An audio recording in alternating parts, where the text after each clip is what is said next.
Zaidan, Sônia, ouvintes, daqui a pouquinho a gente vai a Brasília com a reportagem da Rádio Bandeirantes para explicar direitinho o que foi que aconteceu.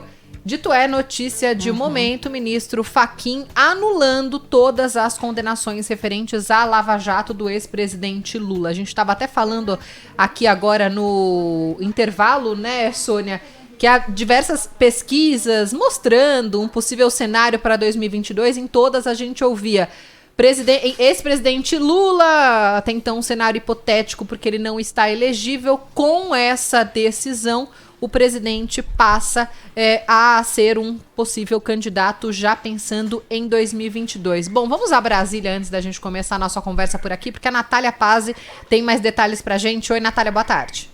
Oi, pessoal, muito boa tarde para você, todo mundo que está nos acompanhando. Decisão que pegou todo mundo de surpresa nessa segunda-feira, mas o que acontece?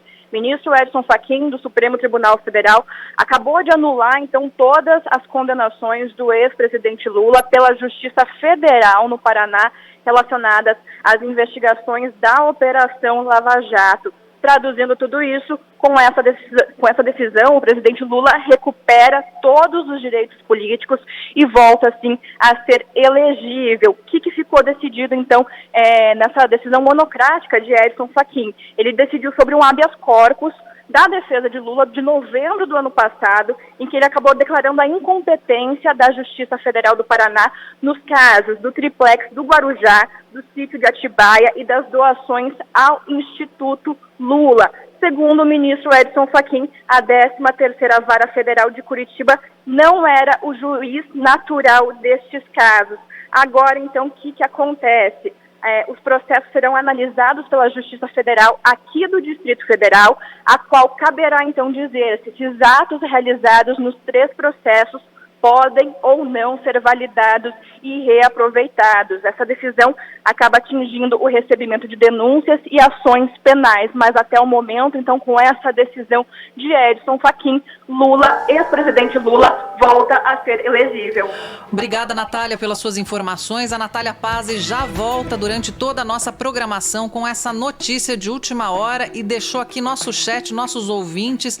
Aqui tá bombando Bruna e Zaidan com um monte de, enfim, opiniões. Por essa ninguém esperava. Tá aqui todo mundo, vocês vão comentar.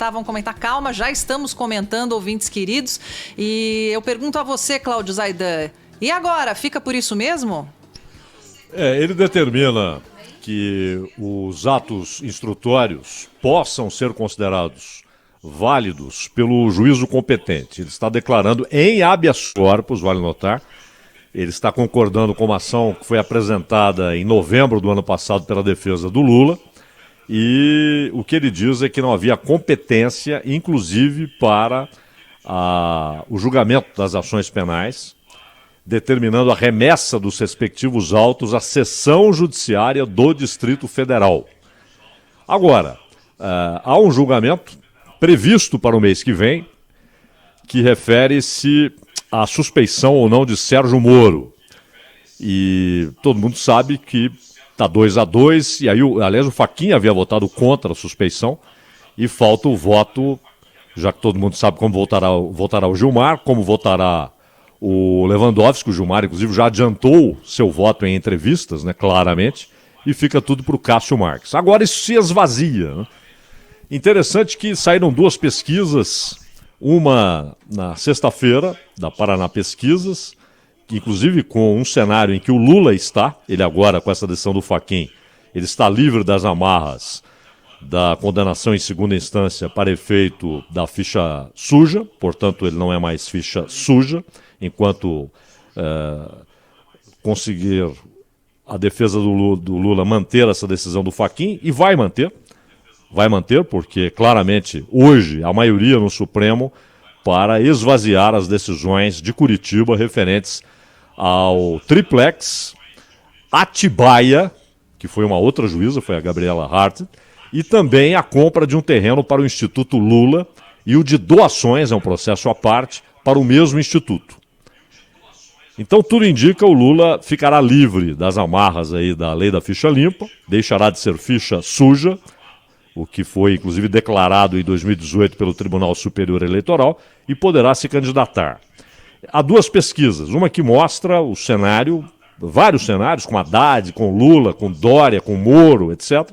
E há um levantamento feito e que foi divulgado hoje pelo IPEC, Inteligência em Pesquisa e Consultoria, é um instituto novo, né, da Márcia Cavallari, que era do IBOP, mas aqui não é em quem você vai votar, né, mas em quem votariam com certeza ou poderiam votar se o Lula se candidatasse.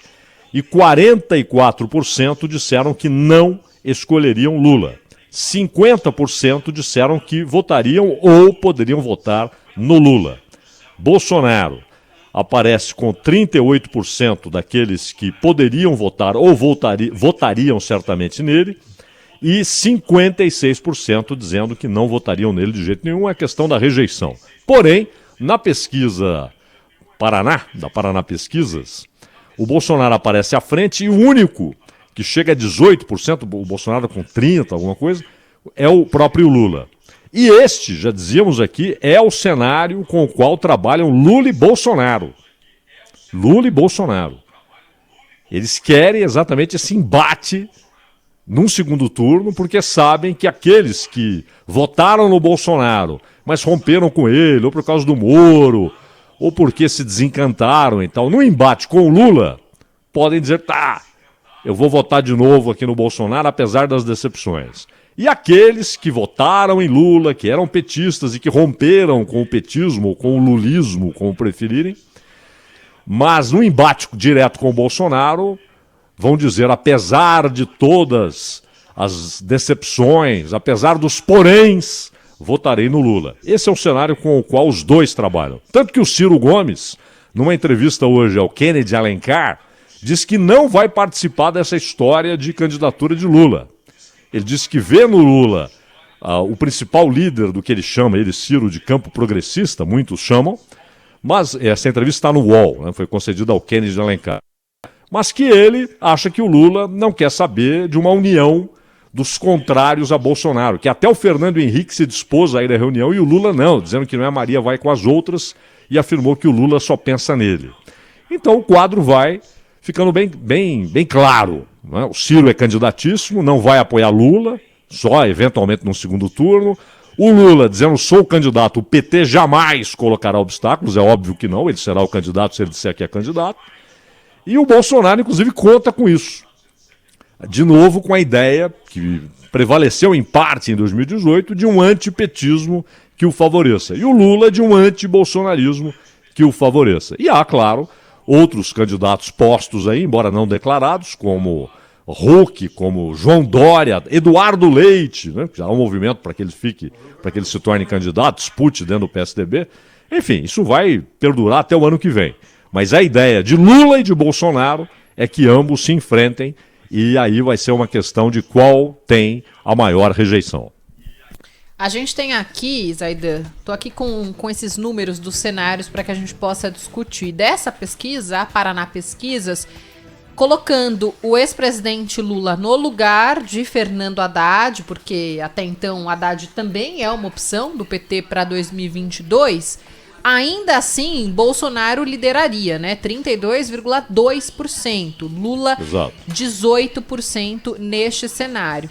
Temos também uma pesquisa que foi feita, um levantamento, na verdade, que foi divulgado pelo jornal Estado de São Paulo neste domingo, um levantamento feito pelo IPEC, que é a Inteligência em Pesquisa em Consultoria. Nesse levantamento, 50% dos entrevistados disseram que votariam com certeza ou poderiam votar em Lula se ele se candidatasse novamente à presidência. Nesse cenário, o ex-presidente Lula aparece à frente, é a única pessoa, a única personalidade que conseguiria, possivelmente, tudo muito hipotético ainda, vencer o atual presidente Jair Bolsonaro em 2022. É claro, né, Sônia, a gente ainda fala também para 2022, num cenário que está ainda distante, muita coisa pode acontecer até lá, mas é uma mudança significativa e muito significativa essa decisão do Fachin de hoje. Até porque, assim, anos normais, a gente chegando uma eleição, faltando 1 ano, 4 meses, mais ou menos, 1 ano e meio, já é a largada oficial, né? Já é uma largada boa para que o Brasil só comente a respeito disso. Claro que a gente está durante uma pandemia, ainda tem todos esses requintes de crueldade aí que nos rodeiam, né? Porque a pandemia ela foi declarada no dia 11 de março de 2020. Tivemos o Brasil em eleições municipais. E 2021, pandemia ainda não resolvida, a gente já está falando em eleições presidenciais para 2022. Então é um cenário aí que está bem chacoalhado. Eu estava lendo aqui a decisão do Fachin e quando ele concedeu o habeas corpus ao ex-presidente Lula, Fachin declarou que a 13ª Vara Federal de Curitiba, que é a origem da Lava Jato, não tem competência para julgar os processos do triplex do Guarujá, do sítio de Atibaia e do Instituto Lula. E segundo Fachin, agora caberá à Justiça Federal do Distrito Federal analisar os 3 casos, Aidan. Exato, porque não significa o fim dos casos. Só que imagine o reinício de cada um desses processos. A lentidão, o vagar, né, que conhecemos bem do judiciário brasileiro. Ou seja, isso não vai impedir uma candidatura. É claro que pode haver uma decisão do Pleno do Supremo contrariando o habeas corpus do Fachin. É uma decisão monocrática. Mas não parece possível, porque o Fachin era um dos principais defensores da Lava Jato dentro do Supremo. Talvez hoje só tenha restado o Barroso, né? O Barroso que tem dito que há uma reação, sim, no Supremo contra o combate à corrupção. Ele tem dito isso como ministro do Supremo. Mas acho que hoje essa posição do Fachin seria majoritária.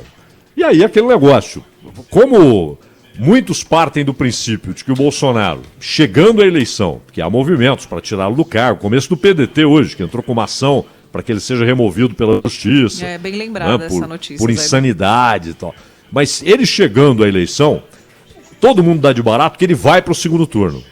E aí começa um embate entre os outros candidatos para ver quem vai. Por isso o Ciro, como já dissemos aqui, já está com a metralhadora giratória. Ele não está mirando só no Bolsonaro, mas também no Lula, também no Huck e, claro, no Dória. Ele sempre metralhou o Dória. Não vai mudar isso agora o Ciro Gomes.